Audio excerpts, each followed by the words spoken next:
welcome to our next Instagram Live, which is all about native content creating for directors. And what we're going to be talking about today are directors who already have a career, or maybe who want to get started and want to be making more brand content than they already are.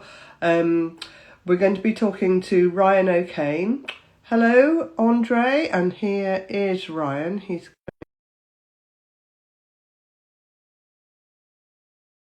just that he knows who are already doing this. We'll have examples of people, what they do, how they do it, why they do it, how people find them, all the useful things, basically, that if you decide you want to do this, you can use it. So I've just given the okay to Ryan to come in, so hopefully he will be here in a moment.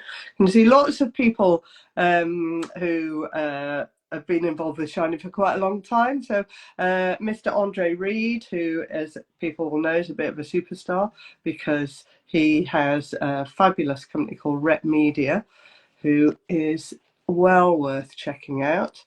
Now then, just seen yet another button that says allow Ryan in, so maybe that's what was holding him up. Nothing to do with him, everything to do with the technology. Anyway, hello to Andre.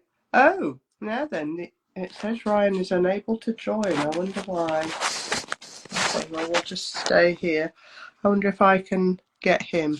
If anyone has been in this awkward situation before, please do say and tell me tell me what to do. So wait a minute. I can find him the O'Kane. The O'Kane. Invite to join. Invite. Let's see if that works. Anyway, for those of you who have only just joined, we're still waiting for Ryan to come in. Here he is. Fabulous. Hello, Ryan. Can you hear me okay? I can hear you fine. How are you? Oh, great. Not too bad, yeah. Jolly good.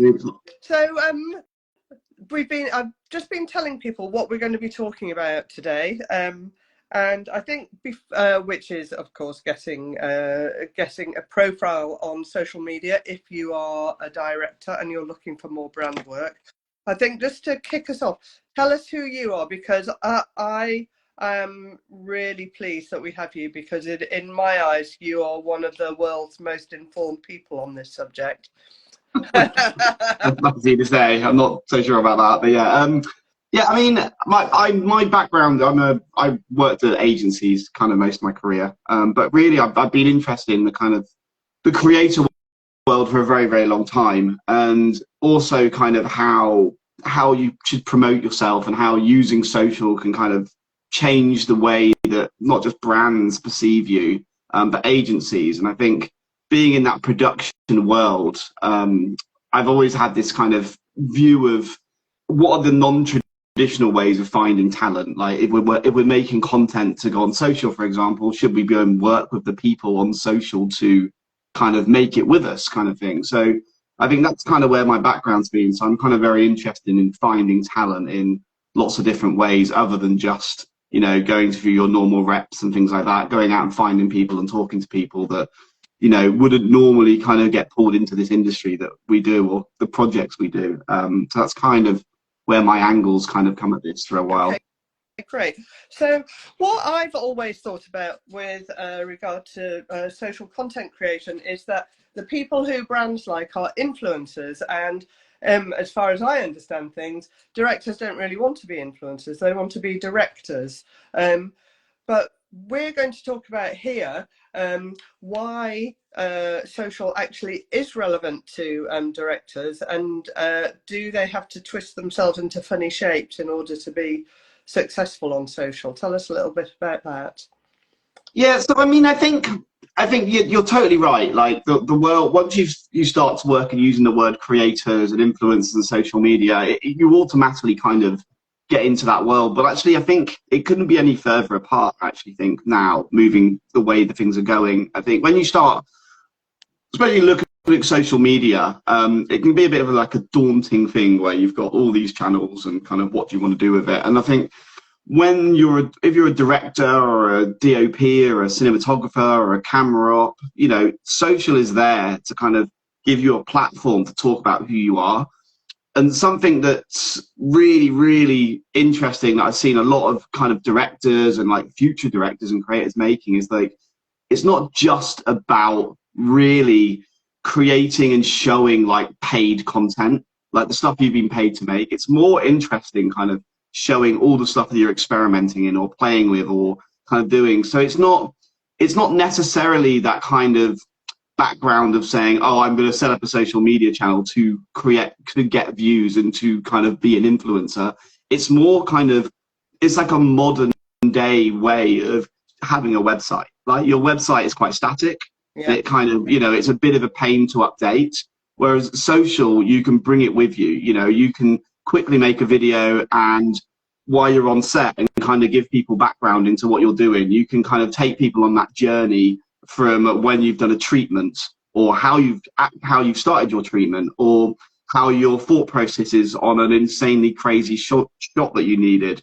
You know, someone who's really, really clever at doing is Anthony Rubenstein, and he's like he's really, really clever around how he uses his social channels. Like his stuff is really clever, mainly because like everybody's talking about AI at the moment, right? Yeah. AI is like the thing that everybody wants to know, and every client is like. Right, Ryan. Just before covering loads of ground, which is brilliant, but just a little bit. So one thing. So going back to that initial thing about do you have to become an influencer? No, you don't. You're sharing information about your life. In some ways, looking at the examples you sent me, in which we'll share when this goes up on the Shiny website, those people are journaling. They're kind of doing a diary, but but they're making sure that it looks good. But they're doing all that thing about, oh, I'm not sure whether I should be doing this, or they're just doing something funny. But the strong sense that comes over is them living their real lives or telling us stories that they want to tell us. And it's not some sort of like weird creation that doesn't feel like them. It feels like them being them. Exactly, yeah. So I think it's about finding your own voice. Yeah, like I think it can be, like I said before, it can be a little bit daunting going, oh, I need to make all this content, but it could just be you sat in a room talking to camera like this. It can be as simple as that. It's just one more quick question before we go into Anthony Rubenstein, who's an ex-Shiny person, by the way. But before that, is brands are finding these filmmakers and creators on Instagram, TikTok, YouTube, but how are they finding them? So I think there's so many tools out there, but I think the way the algorithms work on social now is very different. It's kind of evolved. A few years ago, the algorithms would really kind of serve you up like the biggest things that are out there, and most people would see really the same thing, or you'd kind of see things that you're interested in. I think what's been interesting around how social's changed, if you start looking and searching for like content creators or directors or editors or whatever it may be, and you do that a bit, more and more of that will kind of surface up to your channel. And I think brands are being a lot more active, and agencies as well are being a lot more active in the way they find people and talent. So like I said before, like there's a traditional way of finding an editor and there's a traditional way of finding a director. Yeah, and going through reps and doing that kind of world. And I think more and more people are now kind of taking a non-traditional approach and going and finding and looking at what people are doing out there before you kind of go down that traditional approach. So most of the time it's just people searching and looking for interesting work, really. So they're going onto platforms and working their own searches so that they get a curated feed, so they get delivered to people who are making films or who are editing films or who are creating brand. What sort of, how do you curate your feed for it to start delivering? It kind of does it automatically. The more you look at kind of a certain type of content, the algorithm will kind of understand what you're looking for. But it could be as simple as you go into Instagram or TikTok and just search like, you know, content creation or directors or whatever you're searching for. And then that'll put a feed of lots of people who are doing that work in that category. So it can be a little bit of a manual task, but it's interesting. Is tagging still important? Not really. A lot of people make you think that hashtags are important. They're not really as important as they used to be. Not really anymore. They're good for brands to kind of understand when you're doing a final campaign report, but they're not that important anymore when you're putting content up. Okay, thank you, Ryan, for indulging the interruption. Off we go with Anthony Rubinstein. Well, yeah, I mean, the reason that I think he's a really, really good example of a director who is, you know, I think top of his game, really. But what he does, he solves a problem for clients, and not just clients, but producers as well.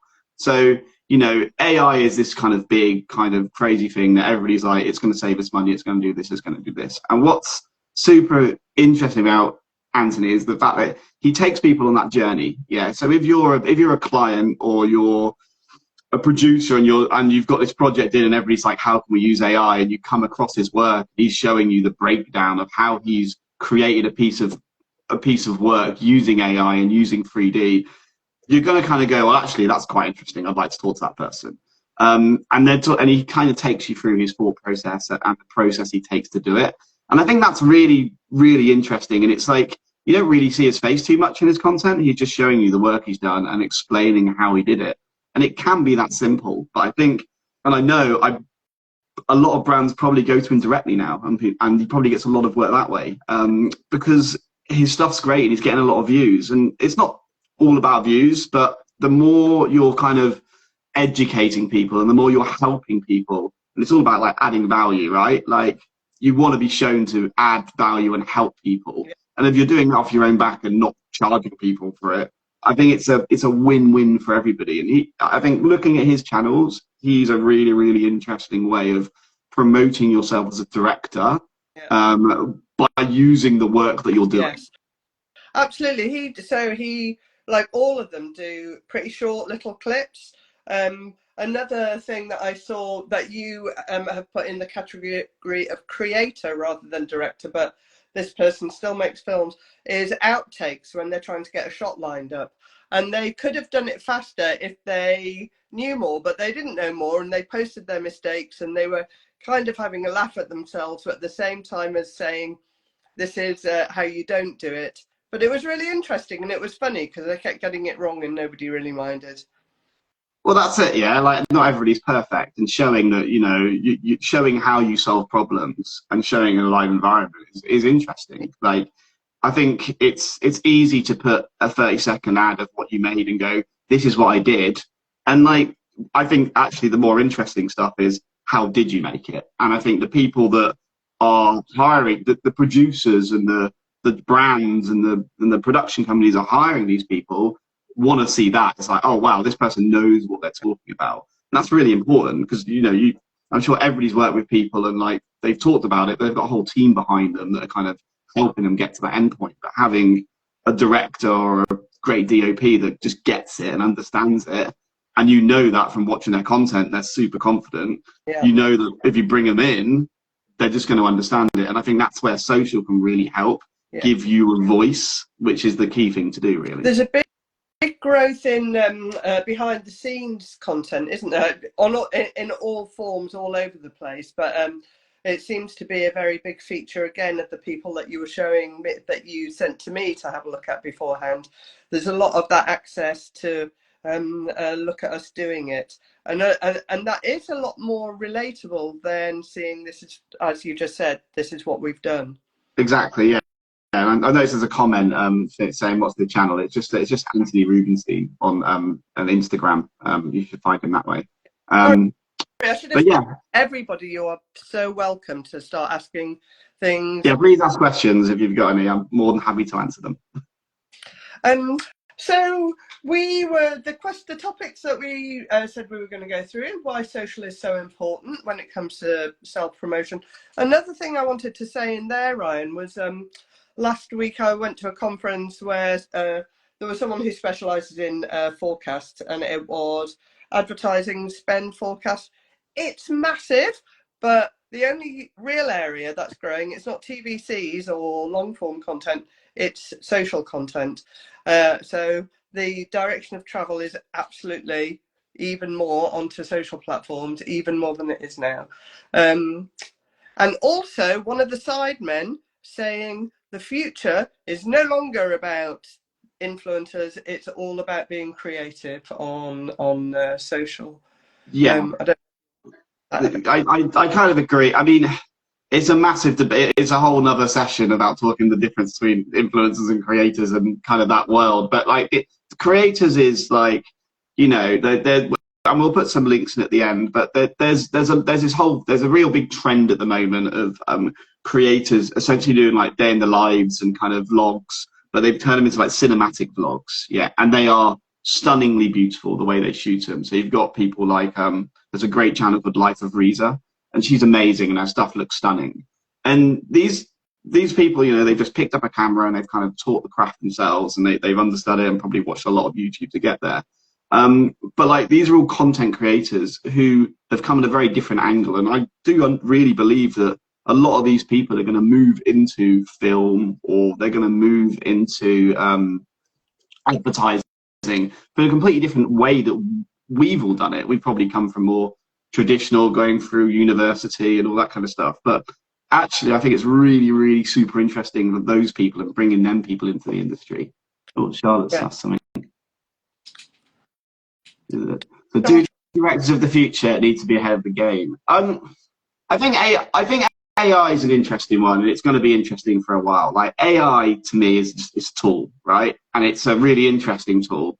And I think, depending on what the project is, AI is going to be part of it, depending on, you know, what aspect of it is needed. But at the moment, it's not really going to make a huge difference, I think, in the way we produce kind of large 3D projects, or kind of how we finalize and make big TV ads. I don't think it's going to have a huge impact at the moment. What it does have an impact in, for me, is that if directors are really on board, again, like Anthony, if you watch his content, he'll look at stuff and you'll see that he'll go into, one of the things I know he's done, he's gone to a room and he's kind of 3D scanned everybody and then made the backgrounds using AI to make it so he doesn't have to go and do loads and loads of 3D work, which is great. So it saves time. And things like platforms like Runway, and Runway do a competition every year where they do make AI films. And I think those things are really interesting for me, for directors to start doing and understanding, like, what are the boundaries of AI, like with video to video or text to video or image to video. All those platforms are pushing it so much. So I do think directors that understand AI and understand how to use those platforms, even from a treatment point of view and pitching for work, like what you can make now from a pitch film or a treatment deck, you can almost show what you're doing and express the kind of camera angles you want. You can express the kind of feeling and the tone you want of it using AI. And it's never been easier, really, to kind of express your vision through AI. So I think at the moment, the big thing for me is that you're going to see a lot more kind of amazing treatments come through with lots of kind of really, really clever uses of AI. So Ryan, I'll post that link on for the Runway AI films. But the general, to summarize you're saying, be interested, know what's going on, but don't get tied up in having to be a great AI director. There's plenty of space for people outside of that as well. Yeah. I think you need to know what's going on, but it's like, you know, you have a visual effects supervisor on set, yeah. If you need someone on set to look at that stuff, which is super important. And there's lots of jobs in the industry that's come up that never used to exist, right? So like in advertising, we have like social media managers and influencer managers. When I started working in advertising, those jobs didn't exist.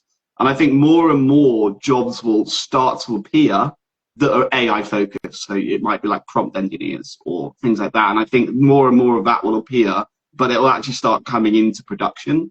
And I think that's something that's going to be super interesting. Brilliant. getting us back onto, you're a director right now, you are interested in becoming more visible to brands on social platforms. We were going to talk about which platforms you should be considering if you want to generate that visibility with brands.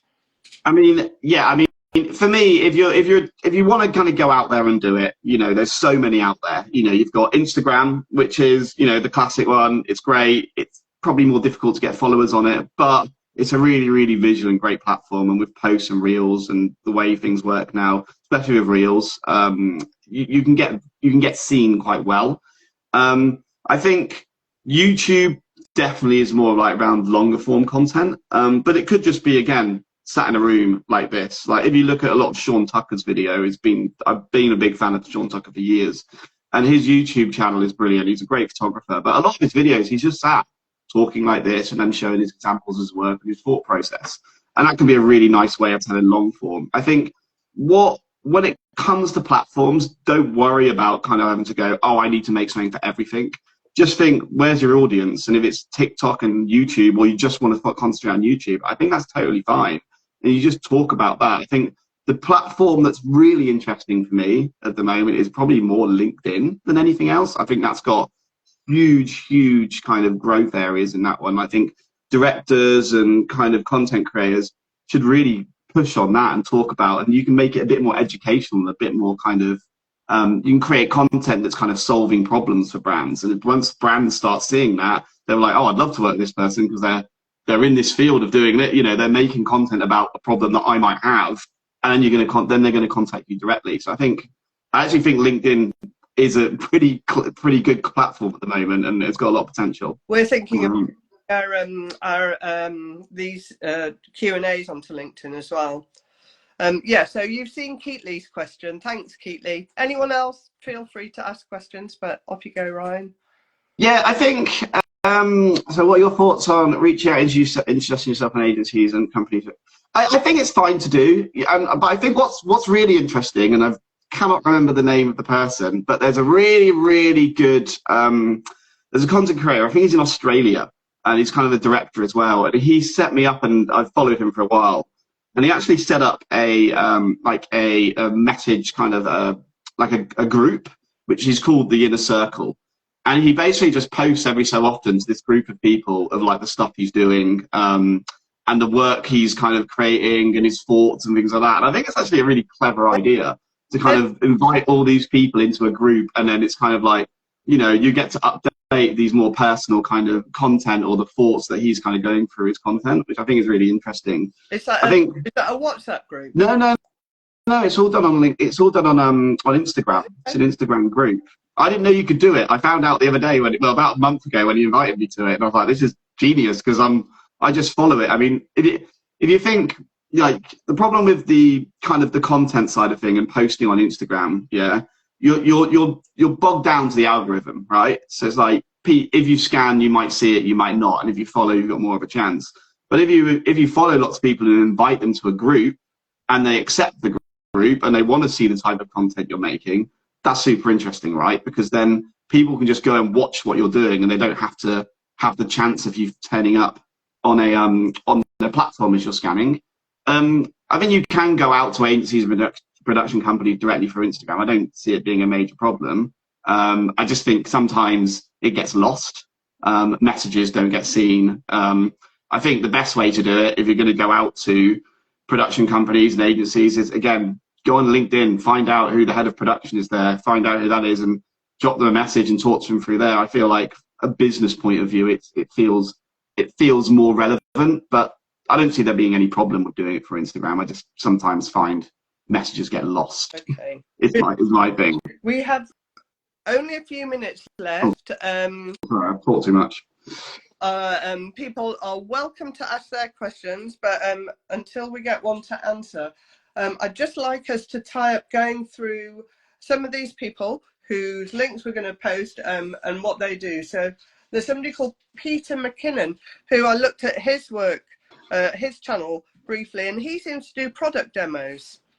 So Peter McKinnon's he's like one of the bigger hitters out there. He's he's that person who started out on YouTube and has built a huge audience for like 5.5 million, and he's now got his own like production company and stuff like that. And he is super interesting.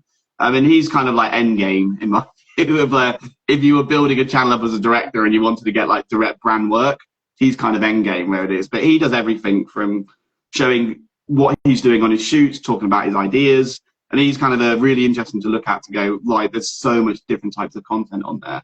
You know, how could you use and look at his content and take it as a bit of an inspiration to kind of go, what could I do?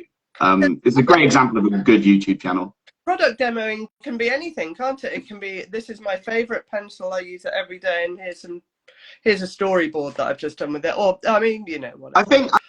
I think product demo is an interesting one, right? Because it's like, it's a whole different category. I don't think, if it was me and I was kind of like, if I was a director and I wanted to kind of get myself out there, I would stay away from product reviews and things like that. If that's what you want to do, that's a separate thing. I would focus on who you are as a person, like the kind of work you love doing, and the experiments and the things you're playing with, and not just your paid work, but the work you're doing outside of your paid work. I think that is where it's interesting, and that for me is where I personally find people. They're the people I want to talk to. That is a brilliant place to finish, I would say. We're any last questions coming in? We are going to get Ryan to come and talk again because he knows so much, and we're going to talk a bit more about agencies and brands next time. Ryan, we'll also do a link to you, won't we, so people can contact you direct. Yes, yeah. I'm more than happy to chat. Sorry, we've talked a lot, but it's quite a big thing to talk about, and there's so much stuff. There's such a big breadth of thing. But like I said, for me, if you're a director or anybody in that world, and you're kind of going, right, I'm not getting as much work as I wanted, or I'm not getting as much visibility, it's like, set up a channel and just start posting stuff that you want to do. And my last thing would be is like, the biggest thing we have in advertising is like this level of perfection. Yeah, everything has to be perfect. And I think when it comes to social, it doesn't. So like just posting a video of you walking down the street and your views of what you're shooting, or some behind the scenes and things like that, is perfectly fine. I wouldn't worry too much about this world of perfection. Right. Thank you, Veronica. We're going to post those names with links. So I'm going to stop us now. Otherwise, we could go on forever, and it's been completely lovely. Thank you very much for being with us. Thank you, Ryan. Top man. No problem. It's great to be. And we'll put my details, and everybody wants to talk to me, I'm more than happy to chat to anybody. Thank you, people, for being here. Bye-bye. Bye all.